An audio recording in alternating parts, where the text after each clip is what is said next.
என் இனிய வேலூர் மக்களுக்கு கலைமால் இளங்கோவின் அன்பான வணக்கங்கள்.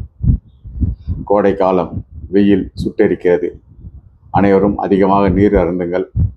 முடிந்தவரை நடுப்பகலில் வெளியில் செல்லாதீர்கள். வீட்டில் குழந்தைகளை பாதுகாத்துக் கொள்ளுங்கள். குழந்தைகளையும் அதிகமான வெயில் நேரத்தை வெளியே அனுப்பாதீர்கள்.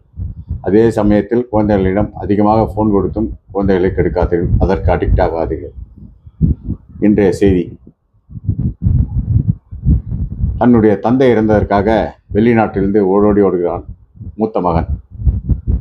அங்கே தந்தை அவருடைய இளைய மகனுடன் மட்டும் தன்னுடைய சொந்த வீட்டில் வாழ்ந்து கொண்டிருந்தார். வீட்டுக்கு வந்தவுடன் பார்த்தால் அவருடைய தந்தை மிகவும் நொடிந்த நிலையில் இறந்திருக்கிறார். அவரை பார்க்கவே முடியவில்லை. அவர் பார்த்த தந்தையே அங்கு இல்லை, இறந்தவர்.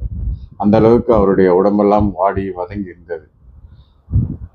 அதே போல் அவருடைய தம்பியும் பாவம் மிகவும் பரிதாபத்துக்கூறி இருந்தார். என்னடா இது, நாம் மாதம் $400 அனுப்பியிருந்தார்.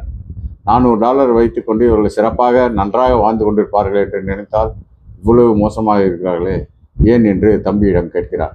அதற்கு தம்பி சொல்கிறார், நான் தந்தையுடனே வாழ்ந்து விட்டேன் அண்ணா, எனக்கு வேறு எதுவுமே தெரியவில்லை. அவர் உடல்நிலையை பார்ப்பதற்கே என்னுடைய வாழ்க்கை முழுவதும் சென்று விட்டது. நானும் சரியாக அவருடன் ஹாஸ்பிட்டல் போய் வந்து கொண்டிருந்தால் என்னையும் நான் சரியாக கவனிக்க முடியவில்லை. இதுதான் உண்மையான நிலைமை.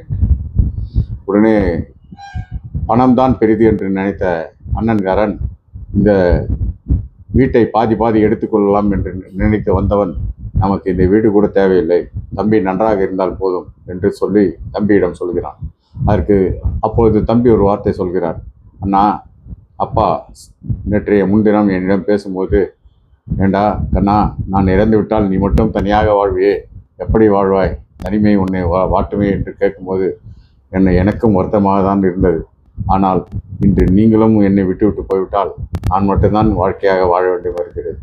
எனவே இந்த வீடு மட்டும் எனக்கு பெரிய சொத்து இல்லை. ஆனால் நான் வாழ்கின்ற வாழ்க்கை தான் எப்படி வாழ்வது என்றே புரியவில்லை என்று சொல்லிவிட்டு கதறுகிறான். அண்ணன் உடனே இங்கேயே தங்கி ஒரு மாத காலம் இருந்து அவனுக்கு ஒரு திருமணத்தை முடித்து அவன் வாழ்க்கை துணையோடு ஏற்படுத்தி கொடுத்த பிறகுதான் அவன் ஊரை விட்டே செல்கிறான். அப்பொழுதுதான் அவருடைய தம்பியும் ஓரளவுக்கு சந்தோஷமாக வாழ முடியும் என்ற ஒரு நம்பிக்கையோடு வாழ்கிறான். இது ஒரு எளிமையான கதை. உங்களுக்கு பிடிச்சிருந்தா நம்ம மைண்ட் ப்ளோயிங் வேலூர் யூடியூப் சேனலை இது வரைக்கும் சப்ஸ்கிரைப் பண்ணாதவங்க சப்ஸ்கிரைப் பண்ணுங்க. அது மட்டும் இல்லைங்க, லைக் பட்டன் அழுத்தி உங்கள் கருத்துக்களை கமெண்ட் பாக்ஸில் பதிவு பண்ணுங்க. மீண்டும் மற்றொரு வீடியோவில் சந்திக்கும் வரை உங்கள் மைண்ட் ப்ளோயிங் வேலூர் யூடியூப் சேனலின் நன்றி, வணக்கம்.